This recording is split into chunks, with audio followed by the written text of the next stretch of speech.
आज हमन छत्तीसगढ़ी तरीके से गांव के स्वाद में देसी मुर्गा बनाने वाला हन। एक लिए मैं 1.5 किलो मुर्गा ले हूँ। सबसे पहले जीरा, हरा मिर्ची, प्याज, तेज पत्ता, लाल दालचीनी डाल लेबो तेल में। और मैं जितना ही भुरका मसाला तेहुल डाल लेबो। हल्दी, मिर्ची, गरम मसाला, धनिया पाउडर या घर में पीसा वाला है। मैं कोई बाहर के मसाला में यूज़ नहीं करत हूँ। और देखा एक ले कितना सुंदर छत्तीसगढ़ी तरीके से देसी मुर्गा बन के तैयार हो जाही। एमा अब सब मुर्गा डाल देबो और 10 मिनट तक पका लेबो ताकि एकर पानी सूख जाए। 10 मिनट के बाद देखा एकर पानी ह सूख चुके हवे। तब अब हमन एकरा अपन सिल में पीसे हुए अदरक, लहसुन, मिर्चा, धनिया के पेस्ट ला एमा डाल देबो और 15 मिनट तक एला खोल के अच्छे से पका लेबो।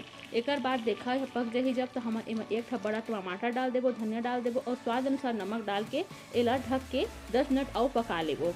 अब 10 मिनट जब हमन के पक जाही तो देखा है पूरा तेल छोड़ दी है, बहुत सुंदर दिखे लग जाही। तहाँ हमन एमा अपन अनुसार पानी डाल देबो। अब एला 10 मिनट तक और पका लेबो। गाँव के स्वाद में देसी मुर्गा बन के तैयार हो गए हवे।